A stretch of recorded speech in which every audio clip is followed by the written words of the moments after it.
మనము మన గృహాలలో నుంచి ఎక్కడికి వచ్చాం? ఆత్మీయ గృహంలోకి వచ్చాం.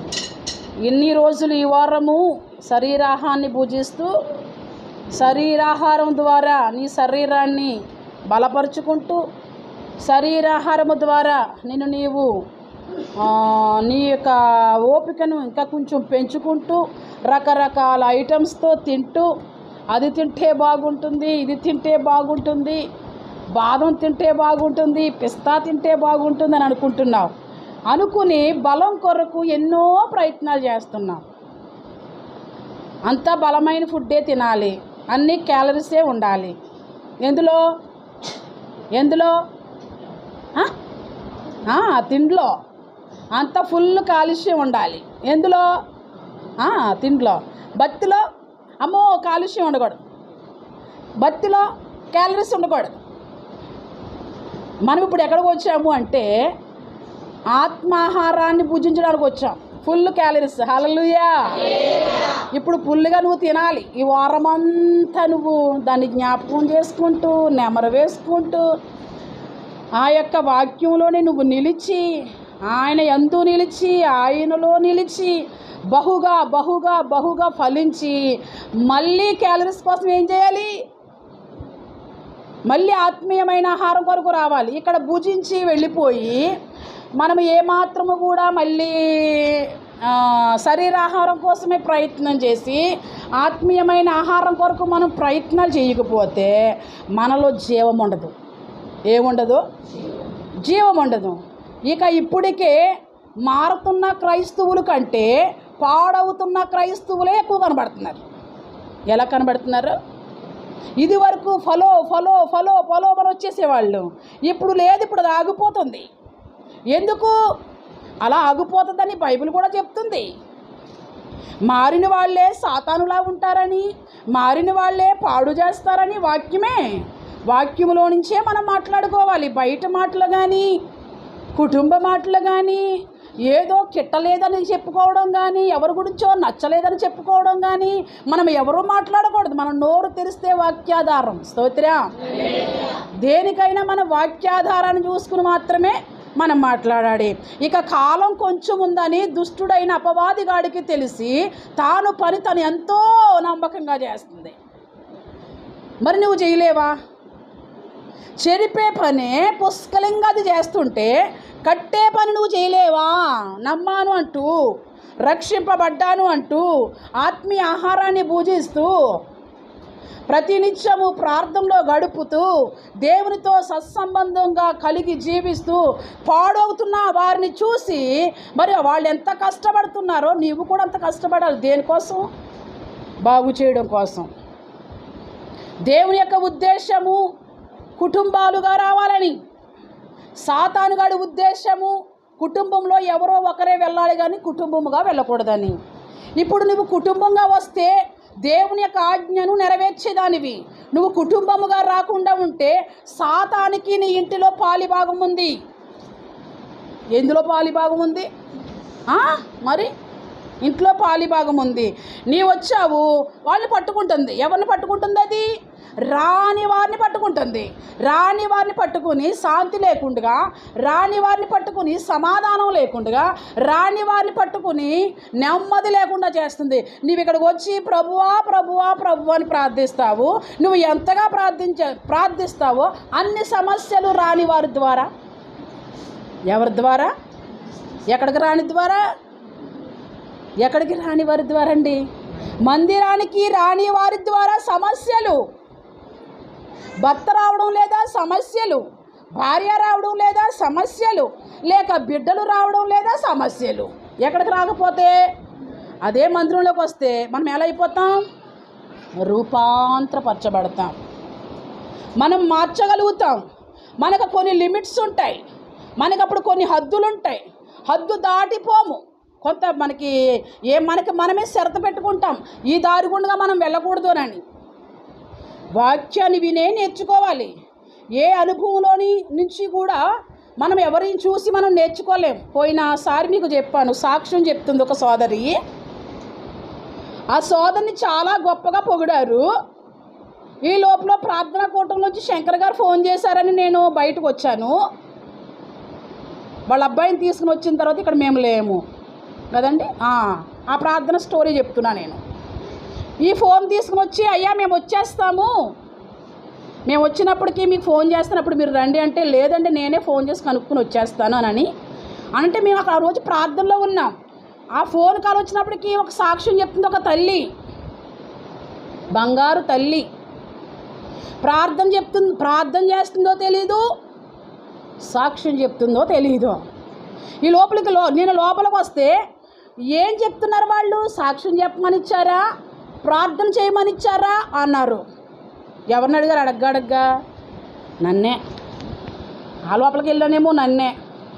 నేను ఎక్కడైనా సరే చెప్పాల్సిన టైం వస్తే నాకంటే పెద్దవాళ్ళైనా నాకంటే చిన్నవాళ్ళైనా సూపర్గా వాదోపవాదాలు పెట్టుకుంటాను నేను.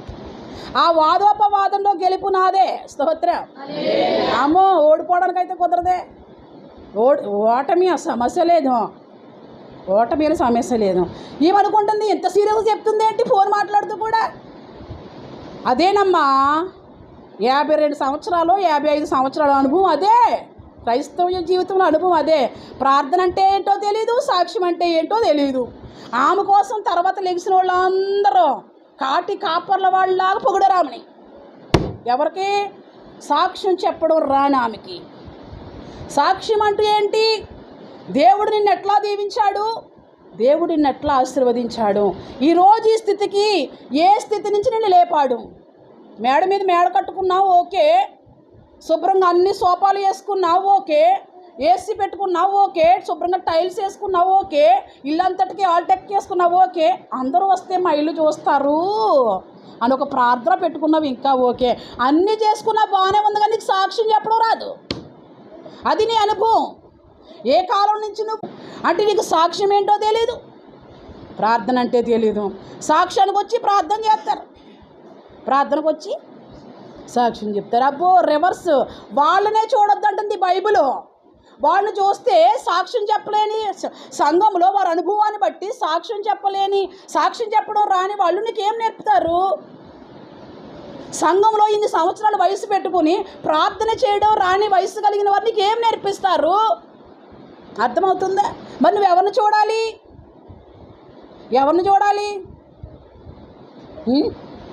ఎవరిని? భక్తిహీనులనే. మరి ఎవరిని చూడాలి? అమ్మా బాగా నడుస్తూ పెందలకాడ వెళ్ళి మందిరం దగ్గర తపస్చేస్తున్న వాళ్ళనే. మరి ఇంకేళ్ళని చూడాలి? దేవుణ్ణి చూడాలి ఫస్ట్, దేవుని సేవకులను చూడాలి, వాళ్ళ నోట వచ్చే ప్రతి మాట. స్తోత్రం. ఇలా బిస్కెట్ అయితే కుక్క కింద పడేస్తుందా? అయ్య బాబా అది అసలు పడేదు. మళ్ళీ నువ్వు వేసిన బిస్కెట్ అది క్యాచ్ పెట్టుకుందని ఆ కుక్క మీద నువ్వు పెద్ద కుక్కగా అందరికీ తెలియాలని, నేను వేస్తా చూడు ఒకసారి, నువ్వు వేస్తే పట్టుకుంటుంది ఏంటి చూడని మళ్ళీ వేస్తారు. అంటే కుక్క బిస్కెట్ వేయంగానే టక్కున పట్టుకుంటుంది. దేవుని నోట నుండి వచ్చే ప్రతి మాట, దేవుని బిడ్డవైతే నువ్వేం చేయాలి? టక్కున పాయింట్కి యాడ్ చేయాలి. ఎవరూ చెప్పకుండానే భక్తులు ఏం చేస్తున్నారు? భక్తులకి ఎవరో చెప్పనవసరం లేదు. భక్తులతో తంట కాదండి, భక్తిహీనులతోనే తంట.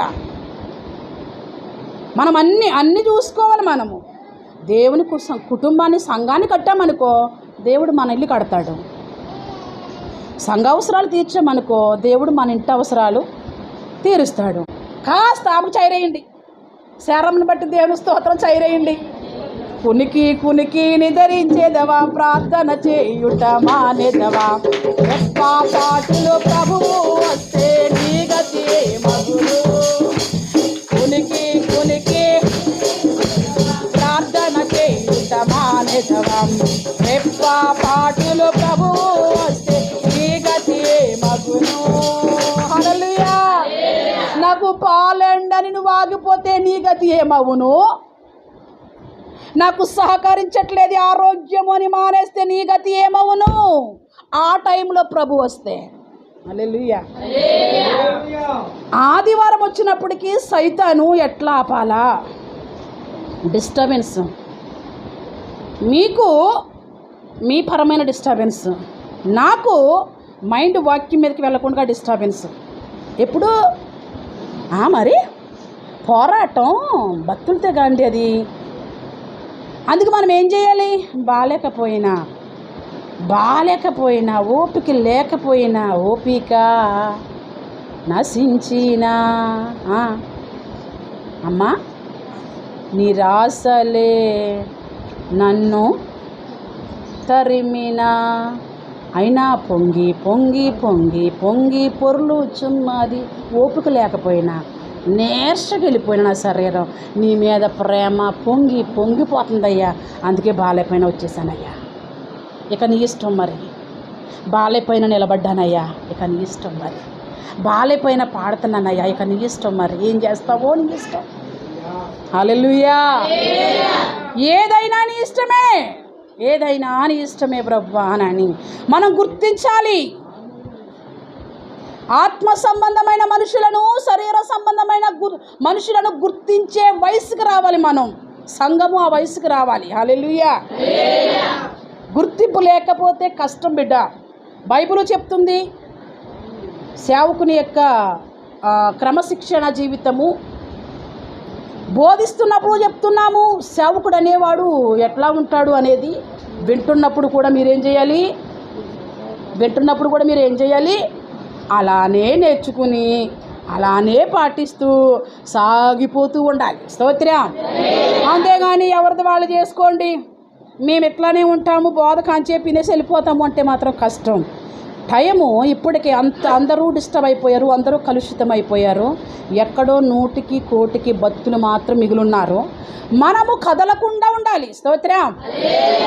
ఏ సమస్య మనల్ని కదపకూడదు, ఏ ఇబ్బంది మనల్ని కదపకూడదు. ఇంకొంచెం ఓర్చుకుని ఆయన రాజ్యానికి వెళ్ళిపోవాలి. ఆ సహనం కోసం వేడుకోవాలి.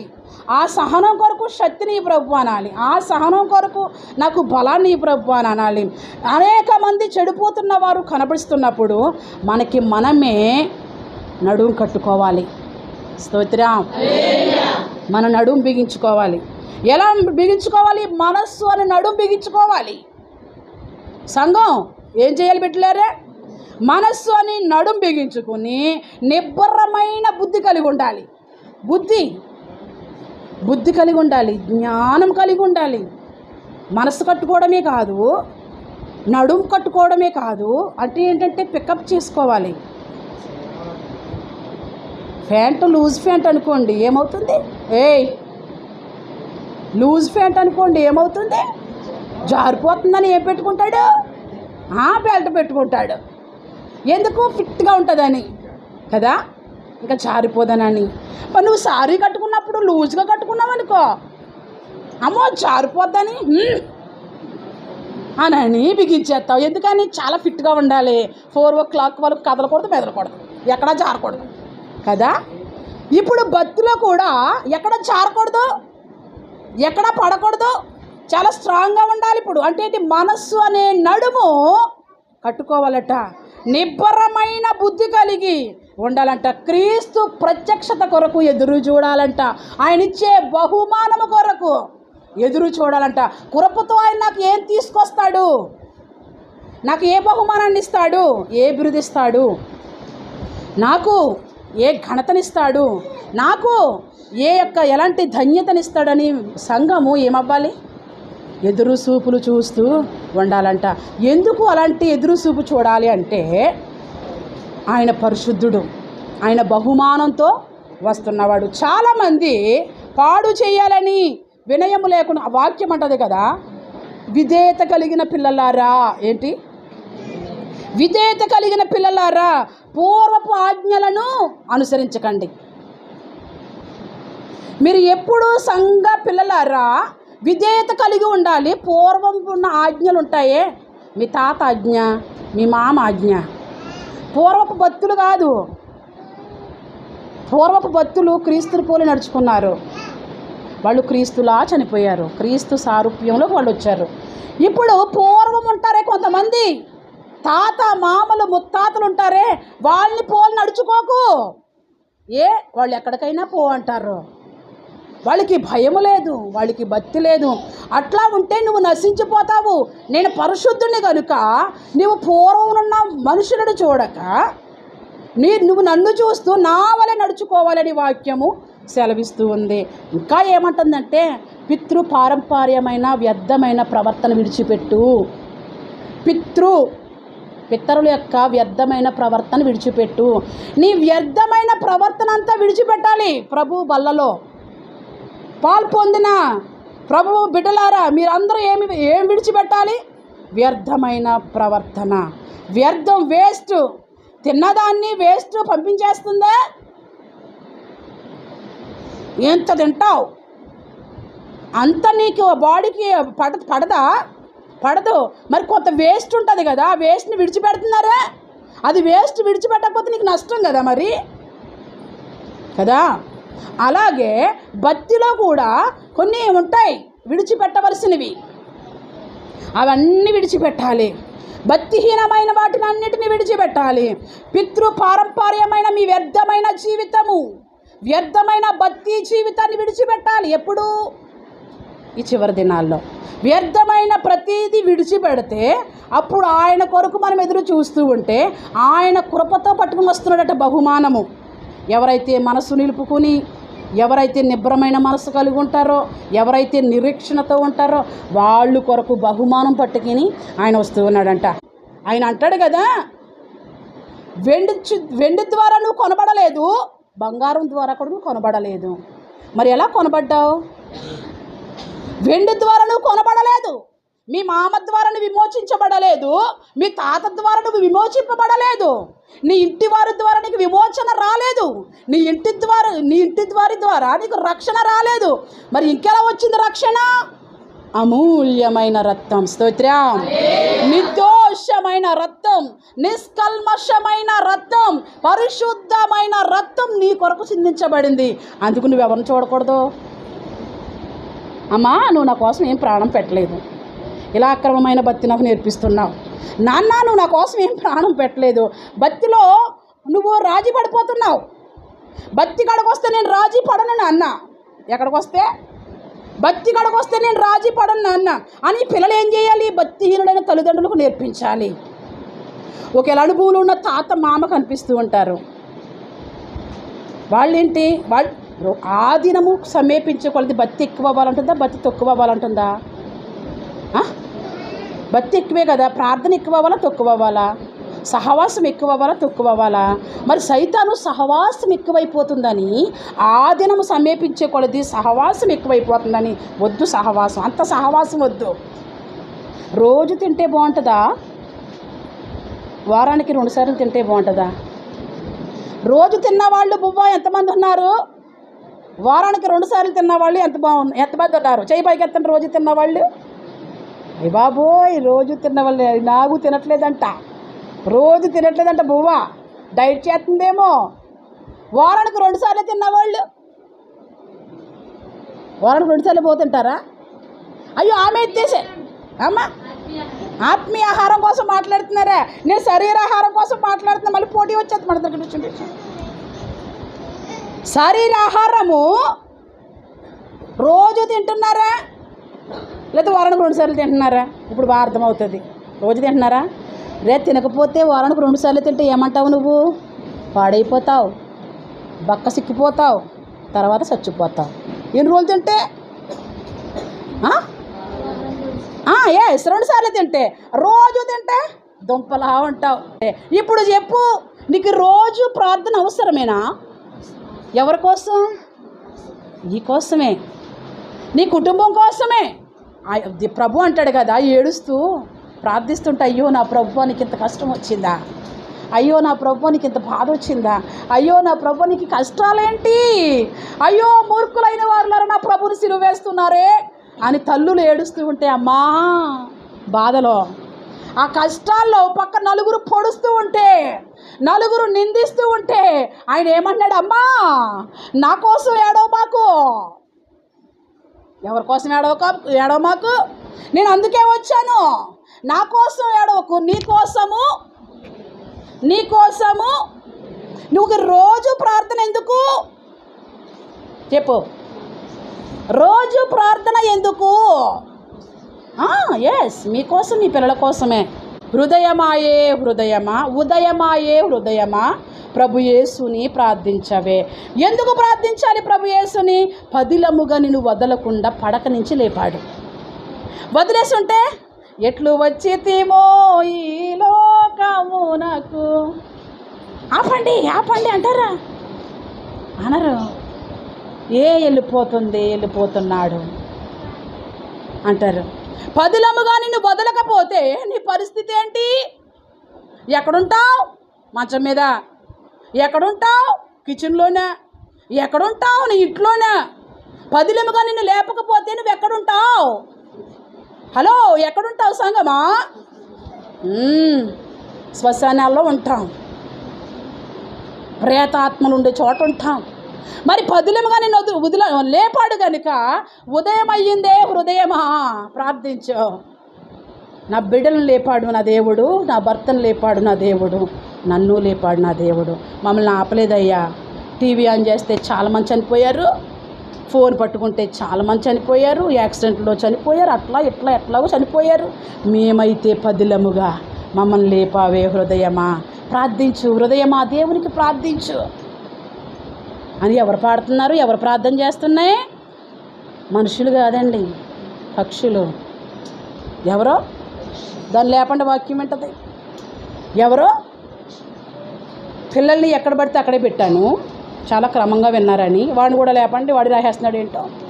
ఇప్పుడు మీ దగ్గర కూర్చుంటే మీ తల్లులు చూసుకుంటూ వాళ్ళు వాక్యానికి నేర్పించాలి. జీవాహారం.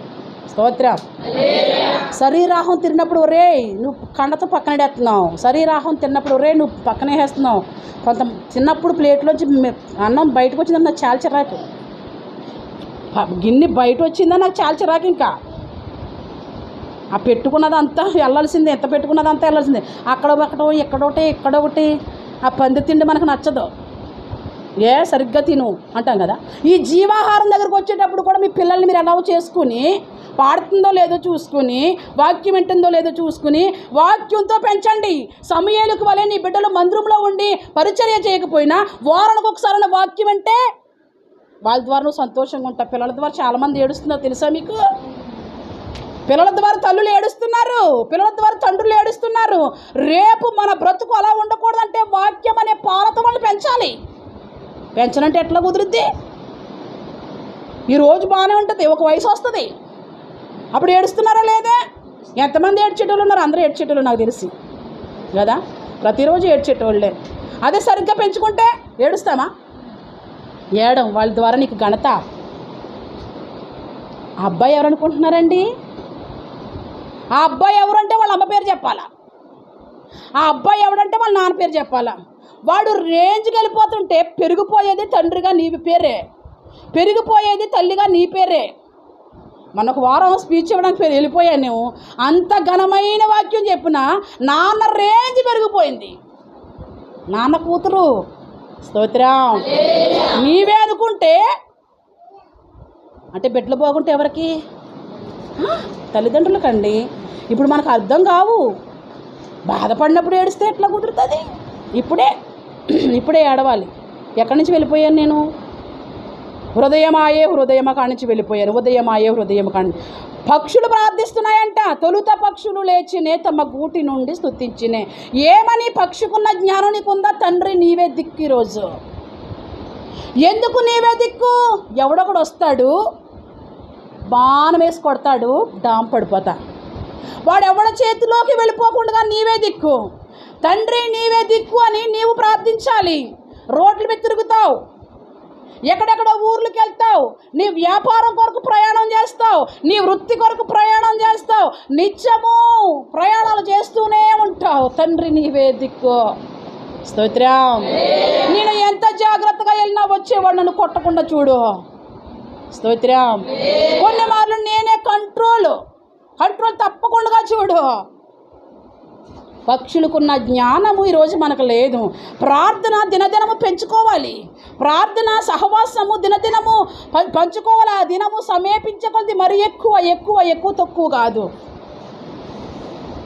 అందుకే ఐక్యతలో ఉన్నది ఆశీర్వాదం, ఐక్యతలో ఉన్నది జీవం, శాశ్వత జీవం.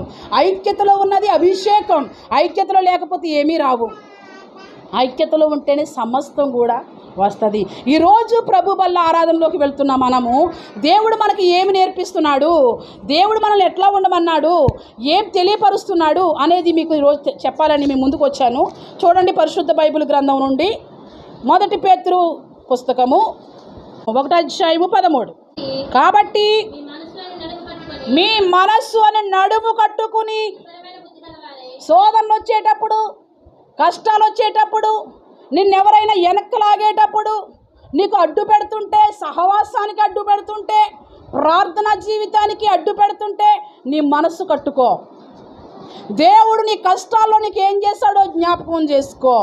దేవుడు అందరూ నిన్ను దూషించేటప్పుడు, అందరూ నిన్ను అవమానపరిచేటప్పుడు, అందరూ నీ పేరు తీసేసేటప్పుడు దేవుడు నీ పక్షాన్ని ఎలా నిలుచున్నాడో జ్ఞాపకం చేసుకో. హల్లెలూయా. కష్టాల్లో లేరా స్నేహితులు? కష్టాల్లో ఉండాలండి. స్నేహితులు కష్టాల్లోకి నెట్టేయకూడదండి. కష్టాల్లోకి వచ్చి టక్కన పట్టేసుకోవాలి. ఆడే నిజమైన స్నేహితుడు. ఎందులో ఆదుకున్న స్నేహితుడు, ఆపదలోకి నెట్టేసిన స్నేహితుడు కాదు. అసలు నీకు నిజమైన స్నేహితుడు, నిజమైన బంధువు, నీ ప్రాణ స్నేహితుడు ఎవడో తెలుసా? నీకు ఆపదలో ఆదుకున్నవాడు. హల్లెలూయా. నీ కష్టాల్లో నీ పక్షాన్ని నిలిచి నీ కన్నీటిని తుడిచేవాడు దేవుడున్నాడు అని ధైర్యపరిచేవాడు. ప్రార్థిస్తాము అని ధైర్యపరిచేవాళ్లే నీ ప్రాణ స్నేహితులు, ఇంకెవ్వరూ కాదు. ఇట్లాంటి పరిస్థితులు నీకు ఏర్పడేటప్పుడు వాక్యం అంటుంది, కాబట్టి నీ మనస్సుని నడుము కట్టుకో. వీళ్ళు పాడు చేస్తుంటే నీ మనస్సును నడుము కట్టుకో. బాబోయ్ నేను పాడవలేను, బాబోయ్ నేను డిస్టర్బ్ అవ్వలేను, బాబోయ్ నేను చెడిపోలేను, బాబోయ్ నేను అక్రమంగా ఉండలేను, బాబోయ్ నేను అలా ఉండలేను, నేను ఇలా ఉండలేను. ఎందుకంటే ఇప్పుడు నేను నడుము కట్టుకునే టైం, నా మనస్సు కట్టుకునే టైం. మనస్సు మాట్లాడాలి నీతో. ఏం మాట్లాడాలి? మరి మనసు మాట వినకుండా నువ్వు ఇష్టం వచ్చినట్టు జీవిస్తే ఎట్లాగా? మనసు చెప్పింది కూడా మనము వింటూ ఉండాలి. ఇక్కడ వాక్యం అంటుంది, నీ మనస్సును నడుము కట్టుకుని. అప్పుడు నీకు వెంటనే బుద్ధి రావాలి. వాళ్ళు బుద్ధిహీనమైన మాటలు, బుద్ధిహీనమైన పనులు వాళ్ళు చేస్తున్నప్పుడు నీకు వెంటనే ఏం రావాలి? నీకు బుద్ధి రావాలి. అమ్మా నువ్వు నన్ను ఇది పాడు చేస్తున్నావు. నిబ్బరమైన బుద్ధి గలవారై యేసుక్రీస్తు ప్రత్యక్షమైనప్పుడు, అమ్మా నువ్వు నన్ను పాడు చేసేస్తే, నువ్వు నన్ను ఆపేస్తే ఒకానొక రోజు నాకు ఆయన ప్రత్యక్షం అవుతాడు. ఎప్పుడు? బాగానే చెప్తున్నావు నువ్వు ఆగు అని, బాగానే చెప్తున్నావు నువ్వు వెళ్ళకు అని, బాగానే చెప్తున్నావు నువ్వు చక్కటి ముసలమ్మ ముచ్చట్లమైన మాటలు, కానీ ఆయన ప్రత్యక్షం అవుతాడు. ఇప్పుడు నువ్వు ప్రత్యక్షమయ్యావు దెయ్యానికి, మళ్ళీ నువ్వు ప్రత్యక్షమైన నన్ను పాడు చేసి వెళ్ళిపోయినప్పటికీ ఆయన ప్రత్యక్షం అవుతాడు. ఇప్పుడు నేను నీ దగ్గర ఓడిపోయినా పర్వాలేదు, ప్రభు కొరకు నేను నిలిస్తే ఆయన ప్రత్యక్షమైనప్పుడు ఆయనతో ఉంటాను. నేను నీ దగ్గర పడిపోయాను అనుకో, ఆయనతో ఉండలేను. మళ్ళీ ఎవరు చూసుకోవాలి? ఎవరైతే నిబ్బరమైన బుద్ధి లేకుండా ఉంటారో, ఎవరైతే తరచూ మనసు మారిపోతూ ఉంటారో, ఎవరైతే వాళ్ళు నడాన్ని బిగించుకోరో, ఎవరైతే పడిపోతూ ఉన్నారో వాళ్ళు ఏమనుకోవాలంటే, నీ దగ్గర నేను ఓడిపోయినా పర్వాలేదు కానీ ఆయన ప్రత్యక్షమయ్యేటప్పుడు, స్తోత్రం, దేవుడు ప్రత్యక్షమైనప్పుడు ఏమవ్వాలంట? ఆయన ఇచ్చే కృప కొరకు, ఆయన ఇచ్చే బహుమానం కొరకు నేను ఎదురు చూస్తున్నాను. నువ్వేం బహుమానం డిస్టర్బ్ చేసి వదిలేస్తావు. కానీ దేవుడిచ్చే బహుమానం ఉందే, అది ఎలా ఉంటుంది? ఎలా ఉంటుందో చూడు. నేను పరిశుద్ధుడనై ఉన్నాను గనుక మీరును పరిశుద్ధులై ఉండుడని వ్రాయబడి ఉన్నది. కాగా మీరు విధేయులకు పిల్లలై, ఎవరు పడితే వాళ్ళు మిమ్మల్ని డిస్టర్బ్ చేసేటప్పుడు పాడైపోకుండా విధేయత, వినయము, భక్తి కలిగిన వారి పిల్లలై. చూసారా, ఇందాక చెప్పాను, పూర్వపు అజ్ఞాన దశలో వాళ్ళు ఏమంటారు తెలుసా? పూర్వం భక్తి చాలా కష్టం, ఇప్పుడు సులువైపోయింది. నేను చేశాను భక్తి అంటారు. హల్లెలూయా. నువ్వేనా చేస్తుంటా భక్తి? నేను చేశాను భక్తి. నువ్వేనా దేవునికి కానుకిస్తున్నావు? నేనే ఇచ్చాను. మరి అప్పట్లో వాళ్ళు కూడా ఇచ్చేవాళ్ళు కదా. పూర్వం నుంచి వస్తున్న వాళ్ళు ఇచ్చేవాళ్ళు. పూర్వం నుంచి ఉన్న వాళ్ళకి ఇదే వాక్యమేనా? వాళ్ళు పతనమయ్యి పాడయ్యి వాళ్ళు డిస్టర్బ్ అయ్యి వాళ్ళు ఏదేదో చెరుపుతూ ఉన్నప్పుడు అప్పుడు ఆ పూర్వం వాళ్ళు చూడకు అంటుంది బైబిల్. పూర్వం భక్తి చేసిన వారు ఇప్పుడు భక్తి చేయట్లేదు అంటుంది బైబిల్. పూర్వము ఆజ్ఞలు గైకొన్న వాళ్ళు ఇప్పుడు ఆజ్ఞలు గైకొనట్లేదు అంటుంది బైబిల్. పూర్వము వాళ్ళకి భయభక్తులు ఉండొచ్చు, ఇప్పుడు భయభక్తులు లేవు. నువ్వు వాళ్ళని కానీ చూసి, స్తోత్రం, ఎవరిని చూసి?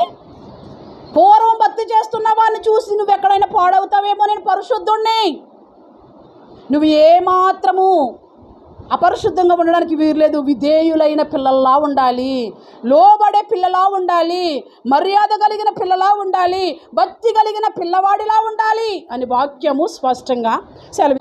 వాక్యం అంటండి అర్థం అంటే ఏంటి? లోపం సరిచేస్తుంది అని. వాక్యం ఎలాంటిది? శుద్ధి అంటే ఏంటి? ఎక్కడైతే వంకరలు ఉన్నాయో అక్కడ ఒక్కొక్క దెబ్బ వేయడానికి వాక్యానికి ఉన్న పేరు. వాక్యం ఇంకేంటి? 2 అంచుల ఖడ్గం. నువ్వు సరిలేకపోతే ఎక్కడ పట్ట చెక్కేయడానికి. వాక్యానికి ఎన్ని పేర్లు ఉన్నాయి? వాక్యం ఏంటండి? ఖడ్గం కదా. ఏం చేస్తుంది అది? నీ కంతి తీస్తుంది. వాక్యం ఏం చేస్తుంది? కంతి తీసేస్తుంది. వాక్యం ఏం చేసేస్తుంది? బలాన్ని ఇచ్చేస్తుంది. వాక్యములో 5-6 రకాలు మనకు కనిపిస్తున్నాయి. ఇంతమందిలో ఉన్నప్పుడు నీ దగ్గరికి అద్దంలా రావచ్చు వాక్యం, నీ దగ్గరికి సుత్తులా రావచ్చు వాక్యం, నీ దగ్గరికి కత్తులా రావచ్చు వాక్యం, సాకలివాణి సబ్బులా రావచ్చు. నీ మురుకంతా వదలగొట్టడానికి. మొక్క ఎగరగొడతానంటే ఎక్కడ కుదురుతుంది? ఎక్కడ కుదురుతుందండి? ఇది కప్పెట్టేయాలనుకుంటుంది, అది ఇది దాచిపెట్టారనుకుంటుంది. నేను పూర్వం వాళ్ళ స్థితి చెప్తున్నా, పూర్వం భక్తి స్థితి చెప్తున్నా. పూర్వం ఉన్న వాళ్ళందరూ ఉన్నారా? పతనమయ్యారు. వాళ్ళు చూస్తే నువ్వేమవుతావు? మరి దేవుడు మాట్లాడడం లేదా? ఈ ప్రభు బల్ల ఆరాధనలో ఈ ఆగస్టు 1వ వారంలో దేవుడు మాట్లాడట్లేదా? మా ఇంట్లో వాళ్ళండి పూర్వం వాళ్ళు ఉన్నారండి. వాళ్ళు ఎలాగ ఉన్నారంటే పూర్వం వాళ్ళు క్రమంగా నీకులాగానే భక్తి చేస్తున్నారా? వాళ్ళు నీకున్నంత భయమన్నా ఉందా వాళ్ళకి? నువ్వు ఆయన ఆజ్ఞ నడుస్తున్నట్టన్నా నడుస్తున్నారా వాళ్ళు? మరి వాళ్ళు నడవట్లేదు, ఆగిపోయారు. నీకేం చెప్తారు మరి వాళ్ళు? పూర్వము అని వాక్యం సెలవిస్తుందంటే ఆలోచించాలి. పూర్వం సంగతి గురించి కదా, ఆమె గురించి చెప్పాను నేను. ఏం చెప్తుంది ఆవిడ? ఏం చెప్పింది? సాక్ష్యం చెప్తుందో, ప్రార్థన చేస్తుందో తెలియని పరిస్థితి. ఎప్పుడు మనిషి? క్రీస్తు పూర్వం మనిషే. క్రీస్తు పూర్వం మనిషేనండి. ప్రార్థనకి తెలియట్లేదు, సాక్ష్యము కూడా ఆవిడకి ఏంటో తెలియదు. ఆవిడని చూస్తే నువ్వేం చెప్తావు? సాక్ష్యం అంటే మీరు చెప్పండి, దేని సాక్ష్యం అంటారు? నీ అనుభవాలు సాక్ష్యాలుగా పంచుకుంటాం. వచ్చి ప్రార్థన చేస్తావా? ప్రేరేపించబడిన వాళ్ళు ప్రార్థించండి అంటే అప్పుడు కానీ సాక్ష్యం చెప్తావు ఏంటి? వచ్చి రివర్స్ నడుస్తుంది. ఈరోజు భక్తి రివర్స్ నడుస్తుంది.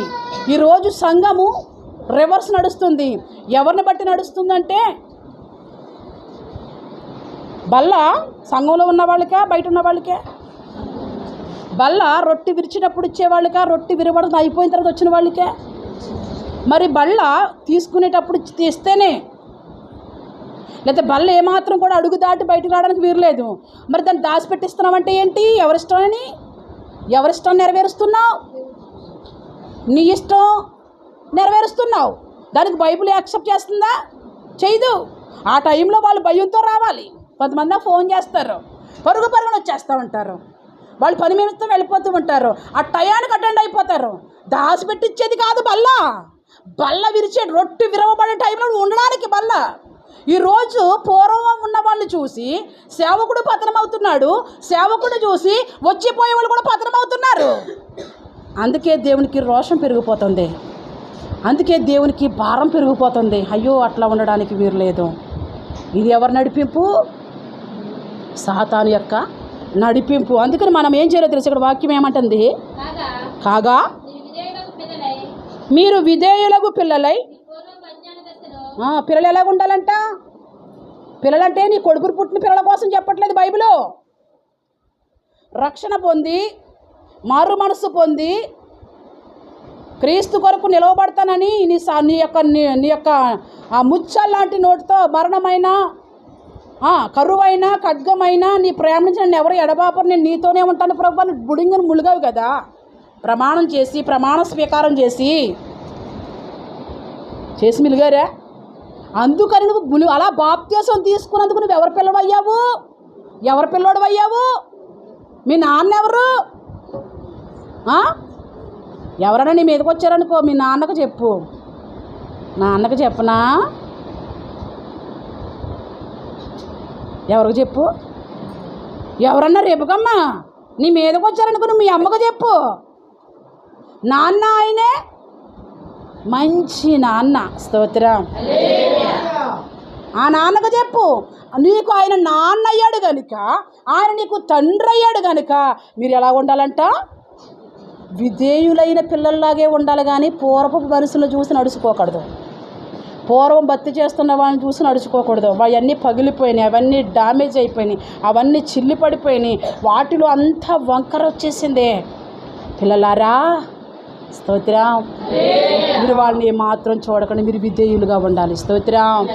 మీరు లోబడే పిల్లలుగా ఉండాలి. స్తోత్రం. మీరు మాట వినే పిల్లలుగా ఉండాలంటున్నాడు. స్తోత్రం. పూర్వమున మీ పూర్వపు అజ్ఞాన దశలో మీకుండిన ఆశలను అనుసరించి ప్రవర్తించకో. నీకు ఎన్నో ఆశలు ఉన్నాయి. ఆశ సినిమాకి వెళ్ళాలని ఆశ, షికారులకి వెళ్ళాలని ఆశ, పూర్వం సీరియల్ చూడాలని ఆశ, తీర్థయాత్రలు వెళ్ళాలని ఆశ, ఏవేవో చెయ్యాలని ఆశ. పిల్లలారా, ఆశలు చేయకండి, ఆశలు నెరవేర్చకండి, ఆశలన్నిటిని చంపుకుంటురండి. స్తోత్రం. వాళ్ళు ఏమంటారు? వెళ్ళనివ్వరా. అందరూ వెళ్తుంటే ఇది ఎలా ఉంటుంది ఇంట్లో? ఎవరో పూర్వం రక్షింపబడిన వాళ్ళు అంటారు వెళ్ళనివ్వరా. పిల్లలందరూ వెళ్తుంటే వీళ్ళు వెళ్ళరేట్రా, వాడిని వెళ్ళనివ్వరా. ఎక్కడికి? తీర్థం వెళ్ళి ఏం చేస్తాడు? కొనుక్కునే కదా వచ్చేస్తాడు. వాక్యం ఏమంటుంది? వద్దు వద్దు అని వాక్యం అంటుంది. ఈ పూర్వం నుంచి ఉన్న ఈ మా అమ్మ, పూర్వం నుంచి ఉన్న ఈ అమ్మ, పూర్వం నుంచి ఉన్న ఈ తాత ఏమంటాడు? వెళ్ళనివ్వరా. ఎంతసేపు ఉంటుంది? 5 నిమిషాలు వచ్చేద్ది కదరా. అందుకే వాళ్ళని అనుసరించొద్దు. ఎవరిని అనుసరించాలి? నన్ను మాత్రమే అనుసరించండి. సౌలు ఎవరిని అనుసరించాడు? రాజుగా రాజు స్థానాన్ని పోగొట్టుకోవడానికి ఎవరిని అనుసరించాడు? దేవుని ఆజ్ఞను అనుసరిస్తే రాజుగా ఉండేవాడు. దేవుని ఆజ్ఞను అనుసరించక తన ఇష్టాన్ని నెరవేర్చాడు. కాబట్టి వాక్యం అంటది కదా, సౌలు నన్ను అనుసరింపక అవిధేయపు పని చేశాడు, అవిధేయత చూపించాడు. బిడ్డ, అవివేకపు పని చేసి రాజు స్థానాన్ని కోల్పోయాడు సౌలు. నీవేం చేయాలో తెలుసా? అవివేకపు పని చేయకూడదు. విధేయ కలిగిన పిల్లలాగే ఉండాలి, లోబడే పిల్లలాగే ఉండాలి. కానీ నీలోనికి ఏం రాకూడదు? అవిధేయత అనేది రాకూడదు. వాళ్ళు వీళ్ళు చెరిపేటప్పుడు, అమ్మా నీ కాలపు బత్తి కాదే ఇది, నాన్న నీలాంటి బత్తి కాదు, నీకు నచ్చితే వెళ్ళేవాడు రా, నువ్వు నచ్చకపోతే మానేసేవాడు. ఇది చాలా దూరం వచ్చేసాం, నచ్చినా నచ్చకపోయినా, బాగున్నా బాగోకపోయినా ఇప్పుడు అట్ట ఓర్చుకోవాలంట, నిలవబడాలంట, సహించాలంట. ఎవరైతే ఓర్చుకుంటారో రేపు ఆయన ఎదుట అన్నప్పుడు నీ బోధకి వాళ్ళ బోధకి చాలా చేంజ్ అనేది వచ్చేసింది. ఆ తర్వాత చదువు. మిమ్మల్ని పిలిచిన వాడు పరిశుద్ధుడై ఉన్న ప్రకారము మీరు కూడా సమస్త ప్రవర్తన. స్తోత్రం. మిమ్మల్ని పిలిచిన దేవుడు ఎలాంటి వాడు? శైలు, నీ దేవుడు ఎలాంటి వాడు? అమ్మా ఎవరు చెప్పారు? శారమ్మకు నా ఓటు. ఇంకెవరు? ఇంకా నీ దేవుడు ఎలాంటి వాడు? బంగారమ్మ, నీ దేవుడు ఎలాంటి వాడు? పరిశుద్ధుడు. మరి నీవు సమస్త విషయాల్లో, సమస్త కార్యాల్లో నిలవబడవలసి వచ్చిన టైములో, జారిపోవలసి వచ్చిన టైములో, హల్లెలూయా, ఎవరైనా నిన్ను కూలుస్తుంటే, నీ భక్తి జీవితాన్ని కూలుస్తూ ఉంటే వాళ్ళకి భక్తి ఉండదు. నువ్వు భక్తితో ఎన్నో ఘనమైన కార్యాలు చేస్తావు, వాళ్ళకి విశ్వాసం ఉండదు. విశ్వాసంతో ఎన్నో మంచి పనులు చేస్తావు. పండగ వస్తే చేస్తావు, డిసెంబర్కి చేస్తావు, ఉపవాస కూటాలకు చేస్తావు, ఇది నా వంతు అంటావు. భక్తిహీనుడికి పడుద్దా? భక్తిహీనుడికి పడిద్దా? నీ పేరు అలా మారుమోగుతూ ఉంటే చర్చిలో పడిద్దా? నిన్ను ఎలా పరిచయం ఆపించాలా? నడుస్తుంటే నడవడం ఎలా ఆపించాలా? ఇస్తుంటే ఎలా ఇవ్వడం ఆపించాలా? నో, అలా ఉండకూడదు. సమస్త విషయాల్లో నీవు కూడా పరిశుద్ధం పరిశుద్ధం పరిశుద్ధం. హల్లెలూయా. పరిశుద్ధంగా ఉండాలి అంటుంది వాక్యము. పక్షపాతము లేకుండా పక్షపాతము లేకుండా క్రియలను బట్టి ప్రతి వానికి తీర్పు తీర్చువాడు తండ్రి అని ఆయనకు ప్రార్థన చేయుచున్నారు గనుక మీరు పరదేశులై ఉన్నంత కాలము భయముతో గడుపుడి. పితృ పారంపర్యమైన నువ్వు ఎలా ఉండాలో తెలుసా? నువ్వు పరదేశవా ఈ దేశవా? నువ్వు పరలోకం వచ్చేవాడువా ఈ దేశంలో ఉండేవాడువా? ఈ దేశంలో ఉన్నవాడు ఈ దేశం కోసమే ఆలోచిస్తే, ఈ లోకం కోసమే నువ్వు ఆలోచిస్తే నీకు భయం ఉండదు. నేను పరలోకం వెళ్ళాలనుకుంటే నీకు భయం. నువ్వు ఈ లోకం కోసం బ్రతికితే నీకు భయం ఉండదు. ఆ లోకం కోసంగా నువ్వు బ్రతికావా, ప్రతి దానికి ఆజ్ఞ వచ్చేస్తుంది. హల్లెలూయా. పరలోకం కోసం బ్రతికే ప్రతి ఒక్కడికి ఆజ్ఞ వచ్చేస్తుంది అడ్డు. దేవుని భయం వచ్చేస్తుంది అడ్డు. బాబోయ్, నేను పరలోకం వెళ్ళవలసిన వాడిని.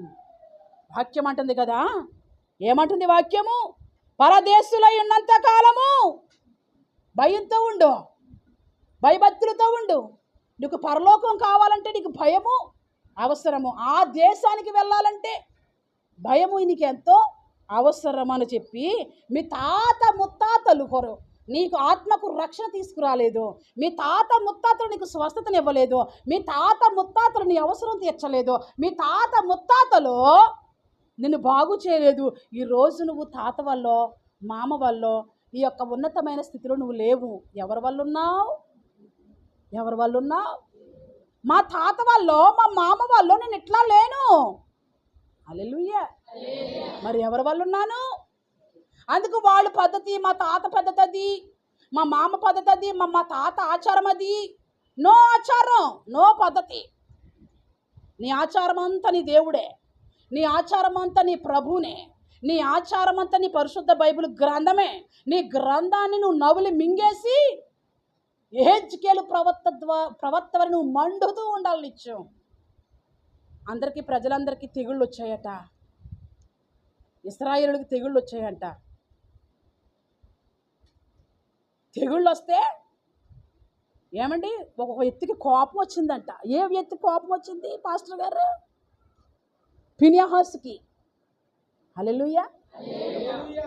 ఫినెహాసులో ఉన్న రోషము, ఫినెహాసులో ఉన్నటువంటి పౌరుషము, ఫినెహాసులో ఉన్నటువంటి యథార్థత దేవునిలో ఉన్న యథార్థత ఈక్వల్ అయిపోయిందంట. హల్లెలూయా. నీవు నా రోషంగా ఉన్నావు నువ్వు. హల్లెలూయా. నా రోషం నువ్వు పాలి భాగస్తుడు అయిపోయావు. హల్లెలూయా. నీవు సగం దేవుని రోషంలోకి వచ్చేయాలి. దేవుడు దేన్ని సహించలేదో, దేవుడు ఏ అక్రమాన్ని సహించలేదో ఫినెహాసు కూడా ఎన్నో మార్లు విన్నారు కదా. నేను ఇప్పుడు చెప్పనవసరం లేదు. అక్రమాన్ని సహించలేదు, అవినీతిని సహించలేదు ఫినెహాసు. వాక్యం అంటుంది అక్కడ, నేను ఓర్వలేనిది, అబ్బా నేను ఓర్వలేనిది నువ్వు కూడా ఓర్వలేకపోయావు. నేను ఎంత రోషంతో ఉన్నానో దేవుడు అంటున్నాడండి ఫినెహాసు విషయంలో, బిడ్డ నేను ఓర్వలేనిది నువ్వు ఓర్వట్లేదు అనాలి. బిడ్డ నాకు ఇష్టం లేదు నీకు ఇష్టం లేదనాలి రేపు దేవుడు. నీ దేవుడి ఇష్టం వేరు, నా ఇష్టం వేరు. ఆ ఫినెహాసు కోసం నేను విన్నప్పుడు నా హృదయం పగిలిపోయింది. అబ్బా, దేవుడు వారవలేనిది ఫినెహాసు కూడా వారవలేకపోయాడా? ఎంత నిష్ట! పితరులను జ్ఞాపకం చేసుకుంటే, ఇశ్రాయేలుని జ్ఞాపకం చేసుకుంటే ఆ యొక్క ఫినెహాసు దేవుని హృదయాన్ని గెలుచుకునేవాడంటారా? ఈటు తీశాడంట, ఈటే. స్తోత్రం. టైం చూసి ఒక్క పోటు వేసాడట. హల్లెలూయా. అప్పుడు నా దేవుడు సాక్ష్యం ఇస్తున్నాడు, నేను ఓర్వలేనిది ఫినెహాసు చేశాడు. హల్లెలూయా. ఫినెహాసు రోషము నా రోషము ఒక్కటే. స్తోత్రం. ఈరోజు మీ అందరి రోషము దేవుని రోషము ఒకటై ఉండాలి. స్తోత్రం. ఆ రోషం లేకపోతే మనం భక్తి చేయలేము. ఆ రోషం లేకపోతే రాజ్యాన్ని సంపాదించుకోలేము. ఆ రోషం లేకపోతే ఈ ఉన్న కాస్త భక్తి జీవితం కూడా మనలో ఉండదు.